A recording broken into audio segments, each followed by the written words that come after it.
Today we really need to finish some things on our list here for the Chevelle. It feels like I'm working on everything at the same time and nothing gets done, but I want to finish the hood release, I want to finish the radiator, and I want to start building the charge pipes and so on.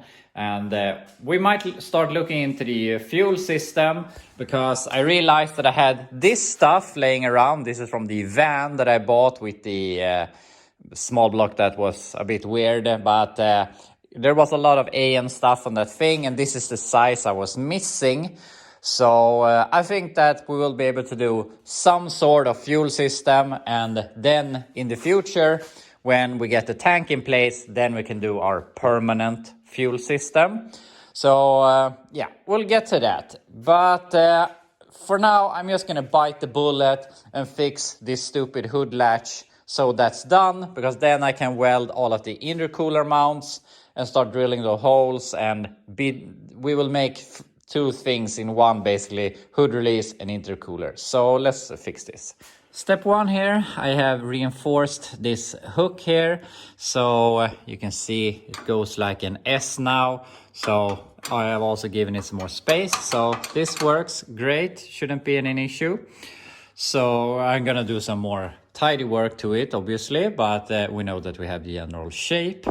Now I'm gonna go ahead and reinforce this thing so that the hood won't fly open. Got the hood latch part out here, and you can see how much I have cut off it before. So now we basically have to take this and reinforce it on this side instead. So I'm basically gonna I'm gonna cut this to shape and make it go from here down to here, and obviously then it won't fit, so we have to cut a bit in here to make it go forward as much as the old one did.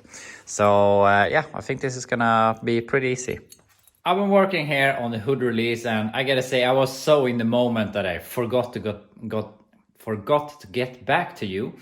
But I have a really good solution here. You know, you've been working on something and it takes way longer than you thought it would. You're thinking if maybe you should have done it some other way or whatever, but then eventually you get it done and it turns out even better than you thought it would, and you just have the best feeling of pushing through and doing how you thought would be the best. And that's the feeling I have right now, because this turned out amazing. So first off, I added the material here to strengthen the release thing here. So we had all the function we wanted, but we didn't have the spring. So I was thinking back and forth how I could solve it. So originally this spring went up to here, but when that was back here, so obviously that would hit the intercooler. So I tried bending that out of the way, and then I welded on this tab to make this end of the spring have something to lean against. So now we have this function. I also made a little stop here because it wanted to go back as far as the intercooler.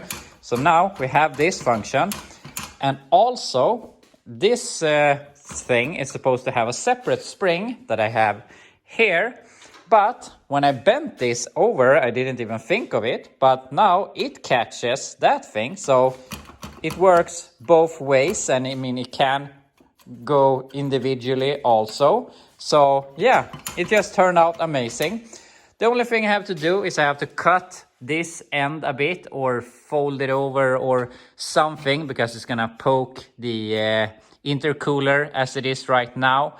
So I'm gonna do that, and then we're gonna test it in place, but I really think that this is turning out really, really good. Hood release in place, and now we can open it like this, and I don't think that this is gonna be an issue to release. Hard to say with this thing, but I need to get the hood on to evaluate. The spring here I showed you is hitting a little bit on the intercooler, but I can't see how that would be a big issue. It's not rubbing when you're driving, you're just pushing a little bit against it. We could do a little modification to make that go in a little bit. But yeah, I'm really, really happy with how this turned out. So for now, I'm gonna call it done, because as I said, we need to get the hood on to double check that everything works, if we might have to modify this or something. But all in all, I'm really happy with this because we could keep all of the original mounting for the grill and so on, and we didn't have to move the radiator, we didn't have to butcher the core support. So yeah, I think this was a really good solution. So yeah, for now this is done. Now we can continue with something else. I went ahead and I put on the radiator hoses, the thermostat housing and so on. And I also tested putting all of this together more properly. And I was worried that I didn't gonna have the range of motion we needed to tighten the belt hitting the turbo.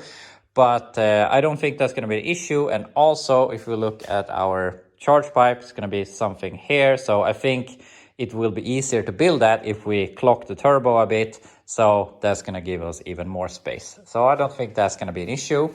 An issue I know or think we'll have is that I don't think I have a pulley that will work. So we'll have to look into that. I feel that my stash is draining on some sort of parts that I need to get more of. We need to find some of these fittings so that we can plug off all of these. And if we do that and get a belt on it, then we can have a cooling system. So that's good at least. But for now, I want to cut out these holes. I made some markings here. I'm gonna see if I have a hole saw that is big enough. Otherwise, we have to do it manually with the sawzall or something. So yeah, let's make these holes. Now it finally feels like we're making some progress. I made the holes here so we could take the 90-degree bends through it. And on this side, it's so annoying that this end is too small, because otherwise I think that this would work perfect, just turning the turbo a bit and getting this onto there. But I have ordered the correct one, so we'll see when that shows up. And it's interesting that a pipe that I made like 15 years ago for a Volvo is going to fit here. But that's great, I guess. And I have started to think about a temporary solution, because it would be really fun to get it started with the intercooler and the blow-off valve, so we can hear that a little bit. But yeah, we'll see. We're gonna figure this out. But this side is the annoying side, and I picked up this thing, which is also old Volvo stuff with a blow-off valve I had. And obviously we have that pipe, but it doesn't really fit all that good. And I'm guessing that he has had the inlet and outlet at lower down like this, because that would make it fit decent. And I could turn it around something like this and just cut it, because if we put that in there, it might be able to go something like that. But then the blow-off valves get in a pretty weird location, I believe. So I'm not really sure that I'm too keen on that. Also, I don't have a TIG welder and I don't have stainless pipes, so I can't really make this look nice by modifying it. So for now, I think I'm gonna put that to the side and make something out of this. We could, for example, put this thing like that, and then we could basically just run a straight pipe from here up to that thing. So yeah, I think that's our solution right now, and we can obviously rebuild them and whatnot later down the road. We could also maybe do something like this. This is obviously not really going to work. We'll see. We're gonna figure something out. We can always redo them in the future, but I really want to get the boost from the turbo to the carb. So we're gonna solve that somehow. We're making quick progress here. I got this together with a sleeve here on the inside. So obviously that's not perfect, but it shows us that when we get this one with the proper sizes, that's just gonna slap on and going to be perfect, hopefully. And I went ahead and went into my container to find an air filter that I knew I had. And then I found even more piping and blow-off valves and stuff like that. And I gotta say, the turbo kit, all the blow-off valves, the other turbo, most of the AM things I've gotten from one of my viewers here in Sweden. So you all that watch my videos are too kind. I've even gotten, the first thing I ever got from one of my viewers was from one of you over in the US that sent something across the world to me free of charge. So yeah, I don't know what to say. You're all too kind to me. But yeah, I feel very spoiled. But we have a lot of stuff. So first off, I was thinking that maybe we had to redo this pipe because it wouldn't fit with the air filter.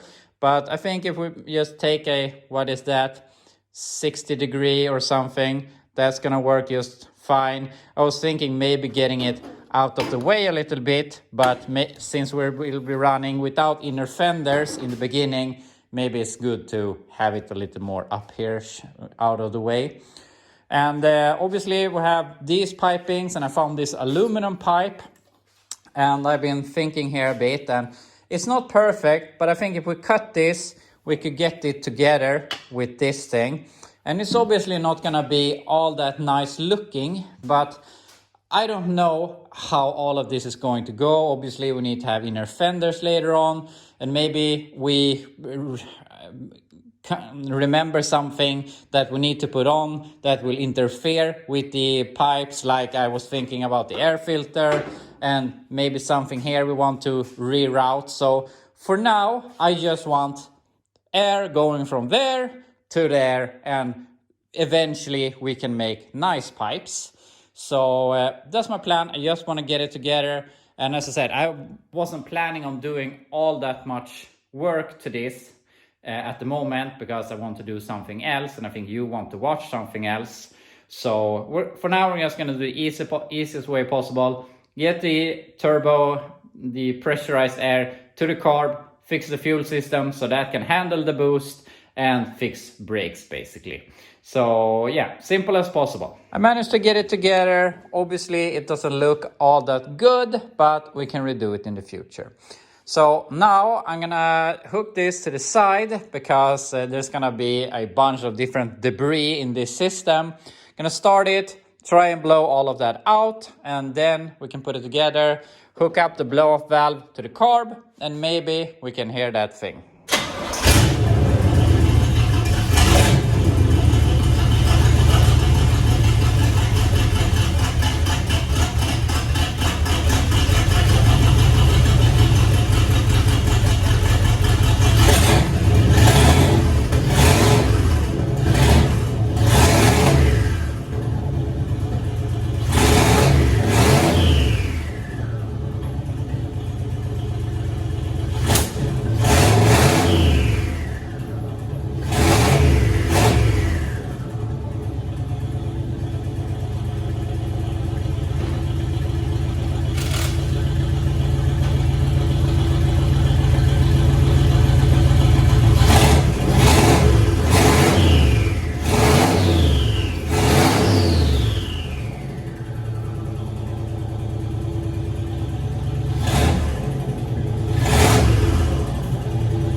Time feeling the boost when I had this thing on, but when I removed it I could definitely feel some air here.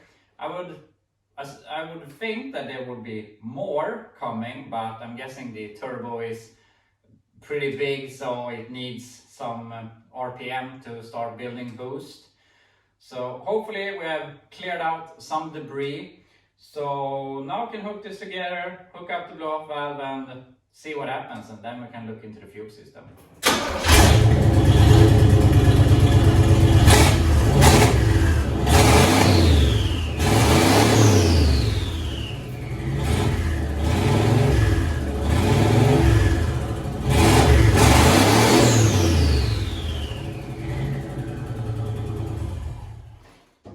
So obviously we didn't hear anything there, but as I said, there might be the case that it isn't building enough boost just revving it like this, so it doesn't have to blow off anything.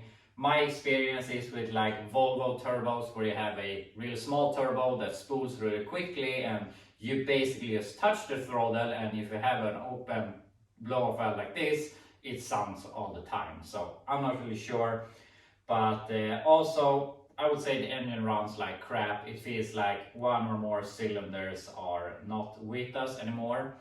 And also it has a sort of a tick. It might be a lifter tick or something. But I'm just gonna go and check all the spark plug wires and see if there is some cylinder that shows that it isn't playing with us anymore. And because I think the spark plug wires are pretty bad. But yeah, that's not really the issue I want to look into right now. For now, I'm gonna continue working on the general drivability. I went ahead and I removed one spark plug wire at a time, and I couldn't really find anyone that was completely dead. They all made some sort of life when I removed them and put them back on. So in that regards, it is hitting on all 8, but I think this engine is probably already pretty tired because it is blowing some crankcase ventilation out of the valve covers when I rev it, and obviously it's not gonna get any better with what we are doing right now, shoving boost into it. So we'll see how long it lives, but that for now it's drivable. I'm not gonna worry about it. But it did bug me that the blow-off valve didn't work as it should, and I glanced over at it when I was doing the spark plug wires, and I saw that it was fully open at idle, which obviously it shouldn't be because it's not building any boost, which it isn't supposed to be on idle, but you know, everything leaks out. So I tried to tighten it, and I tightened, and eventually it was just all closed. Couldn't do anything, couldn't move at all, how much I pushed it. So I'm not sure about that blow-off valve. So it was good that we didn't make a permanent pipe, because now I have removed that one and took this instead with a straight piece, and obviously it looks like crap. And I've tested with this and it holds, but if I rev it to like 3-4 grand or something, and obviously I release, then after about half a second or something, this thing starts to open a little bit and I can feel some air coming out of it. So I just think it is a matter of this thing doesn't make enough boost at just revving it like this. I have no experience with turbo V8s. So obviously I rev it up and I close the butterflies. The turbo is still pushing, and then eventually it opens a little bit and lets off the steam. But obviously you don't get this turbo blow-off valve sound. So I don't think that we can get that in this configuration. My biggest experience with turbo engines is like the Volvo 7 and 9 series. I've had a lot of 9 series with the original turbo setup. And with the original turbo on those, which obviously is very small, you can just change to an open air filter and you hear the blow-off valve, and I've had aftermarket blow-off valves. And you barely have to touch the throttle and you hear it. So obviously that's completely different setup than this, but that's what I'm used to. So obviously this doesn't work in that way. If I had a smaller turbo, it would probably be like that. But anyway, for now, I'm just gonna not worry about it. It doesn't feel like our biggest issue right now. And I mean, I'm thinking about the fuel system here, if I should bother with that right now. We can try and test drive it like this, but obviously I won't be able to use the boost now anyway, and we have a lot of other stuff to do before I can take this on the road and hammer it. So I don't really see the reason building a temporary fuel system, which I'm not even going to use properly, if you understand what I mean. So for now, I'm just gonna leave this as is. We have air going in here and it ends up there, and we can test drive it. So for now, I feel there are more important things to do than a fuel system, which we won't need. So I'm gonna go ahead and start working on the brakes instead. We need to find these, I need to find a pulley, we need to get a belt, and so on. So let's continue with something that feels more important at the moment. I went ahead and I finished the cooling system, at least for now. I found this pulley, and I was supposed to put this on something else when I realized that it is a very small diameter, and I'm not sure why that is, and I don't really like it, but For what we want right now, just having the water pump spin, this is doing the job. And I put on the belt here, and also we only have it on these two right now. We need to do something with this, either go to there or go to the thermostat housing. Haven't decided yet. It's for another day. As I said, for now, we can fill it up with water because I found some plugs here. So we can put water in it and we can make the water spin around. So for that, the cooling system is done. So that's great. And I would like to build a downpipe. I put on this thing just now, temporary, but I have ordered parts and they should have been here like yesterday, or I have to go and pick them up at the store, but I haven't gotten a text message that they have gotten them yet. So they said that they should be in like the same day. So I'm not sure what's happening there, but it would be nice to build some sort of downpipe to get the exhaust out of my face. And then eventually we have to build a 4-inch exhaust all the way here over the rear axle. So we're gonna figure out that somehow. But as of right now, I feel the most important thing is the brakes. So we are going to fill this up, but now I want to get it up on jack stands and hopefully we can do the brakes. We got it up on jack stands here, and I got the brake stuff. And if we're lucky and everything works out, this shouldn't take all that much time. If we're unlucky, we basically don't have any parts. So what we have here is stuff I bought for a 72 Chevelle. And this is a dual pot master cylinder, because obviously if I can upgrade from a single pot, this is a good upgrade. So hopefully this all fits here, but it looks very, very similar. And also this is for a disc drum setup. And from my understanding, there is some sort of backup valve that you have when you have a dual pot with drums, which you don't need and can't have when you're going with discs in the front. So hopefully this will work with what we have, since we have discs in the front, and we should have drums in the rear, but there's completely empty back there right now. So that's all good. Hopefully that all works. And then I have these brake hoses, which also is for a 72 Chevelle, because before they had this sort of weird where it was a line from a copper line from the caliper up to some bracket, and from the bracket to the frame there was a hose. But with these we should be able to be hose only and no other thing around it. So if all of this works, it should be very smooth. If it doesn't work, we're basically out of parts already. So yeah, we're gonna see how all of this can work out. As you probably imagined, we struck a problem immediately. And if you look here, you can see that this stud is pretty far out here. And the pedal is now resting at the highest position where it is when you're driving. And if you look here, this is basically just this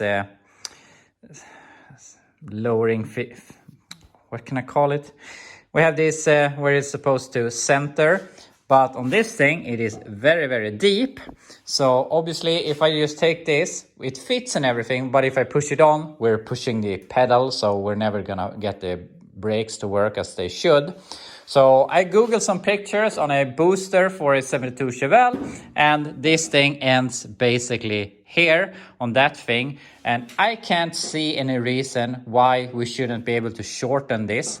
So I'm just going to take some measurements, push it out, cut it, make it look like a ball here again, and it's going to go together, and I think it's going to work. And it can't go anywhere. I don't see it as a safety hazard, because it only has this area to grab onto, and it can't fall out of its place. So I think it's going to be good. So yeah, do some measurement and get this together. Got the master cylinder in place. This is how much I cut off in the beginning. Then I took a bit like that much extra, and then I grinded the last down until I thought it was perfect. We don't have any play in the pedal. It feels good, everything. So I really think that this is, I can't really see how it wouldn't work. And obviously it feels not good to modify a thing like this, but also it's basically idiot proof. You can't do it wrong. It can't go anywhere. It only wants to go one way. So I really think this is going to work without any problem. And obviously we have changed to a better master cylinder. Something that always bugged me about Chevys is the angle of all of this. I can't understand why they would do it like this, because it looks really, really ugly. But also, I mean, it hinders you from having it filled all the way to the top. So you're losing some potential brake fluid reserve. But yeah, that's how Chevy engineered it. So anyway, that's all good. Now I'm gonna see if we can get the hoses in place so that we can start making the lines. So I started looking here to get the brake hoses attached to the calipers, but I ran into an issue immediately, and that is that I didn't have the banjo bolts, or is it called banjo bolts? I'm not sure, but these special bolts which are drilled to let the brake fluid get in here and go through into the caliper.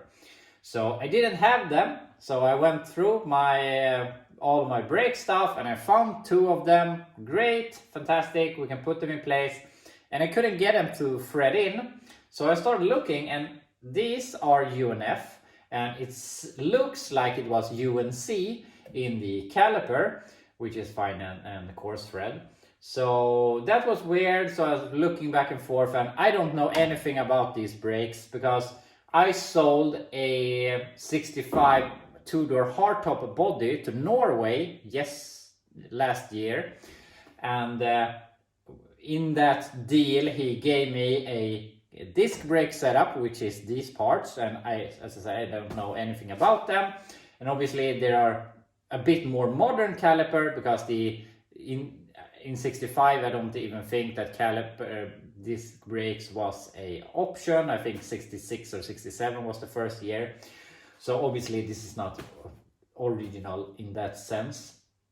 But so I was thinking back and forth, and I started looking, and I was looking for a UNC thread banjo thing here, and I couldn't find one. The only thing I can find was M10 metric. So I thought that was weird. So I got an M10 metric bolt here, and that thing I can thread into here without any issue. So obviously we have M10, and from what I know, Chevy went over to metric, or started in the late 80s, early 90s. So these are probably some pretty modern calipers, and I mean they're still 30 years old, but a lot more modern than would have ever come close to this car. So with that, unfortunately, with making a short story long, I don't have the correct bolts to get the lines in place, which sucks. And if I would have realized this an hour earlier, I could have ordered them to have them by tomorrow, but unfortunately that's too late, so we will have them by Friday. And I was contemplating if I should drill these myself, but I really don't feel like reinventing the wheel when the wheel is only one day away. So I think we could, but I don't think we should.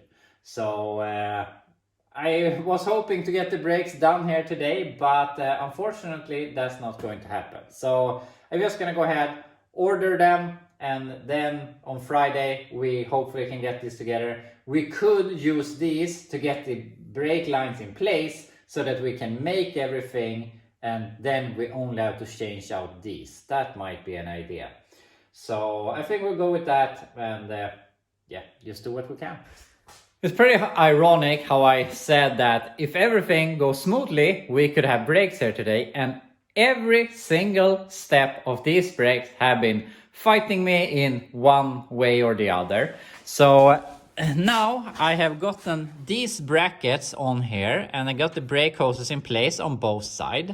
And I mean, we started with the master cylinder, didn't fit, had to fix that. Couldn't get the brake hoses on, so we have done that temporarily, ordered stuff. Then I going to put them in here, realize that this locking whatever is not the same shape as these were, so I had to modify them to accept these brake hoses. Obviously not a big thing, but still every single thing. And this thing is the that makes them go all the different places, and that thing is supposed to be bolted here to the frame, which I thought was very, very close to the header. And since we have the possibility right now to move it, I went ahead and did that. So I took it in here a bit. I had to bend the bracket, drill and tap a hole to get that in place. So as I said, every single step is at least some sort of work that I wasn't anticipating. So now I am going to go ahead, take the front here, take that down here. I'm gonna plug off one of these. I'm not sure if I think that we're gonna plug weld that one, and we can have right brakes, left brakes, and then eventually we will just take these all the way down to the back to the rear brakes. Obviously I don't have any brakes for the rear right now. I'm gonna order them, but for now, if you just have brakes on one wheel, that's good. So for now, I'm not gonna bother with the rear brakes at all. But as I said, there's not big things, but it's just, I said, if it goes smoothly, we can have this together today. And then I have had big or small problems with everything. So obviously everything takes a lot of time here, but at least now we know where everything goes. So I'm gonna remove these small brackets here to paint them. I'm gonna paint that bracket. I'm gonna remove the master cylinder so I can paint that. I think I'm gonna paint the brake booster so that tomorrow when everything is dry, we can put it on and start making the brake lines. And then by Friday, when we get these banjo bolts, we can just put them in, bleed it, and we're done. So that's the plan. So let's paint all of this. After some cleaning and painting, the brake booster looks pretty nice. It's gonna be that shine later on, so it's a bit too shiny right now. But that can dry. The master is over there drying, and I have the small brackets and whatnot hanging over there. So tomorrow all of that will be dry so that we can put this together and get the brakes as far as we're only needing the banjo bolts. So that's really good, and I'm really happy with what we have achieved here, especially the hood release here. I'm really, really happy that I stuck through it and made it happen how I wanted it to be. I'm really, really happy with it. Obviously, we need to get the hood, which is pretty rusty, get it on here, see if it will clear this thing, see if it will clear the turbo. I have a bad feeling about this, and I'm not really sure how I'm going to solve it. If it doesn't fit, we'll see.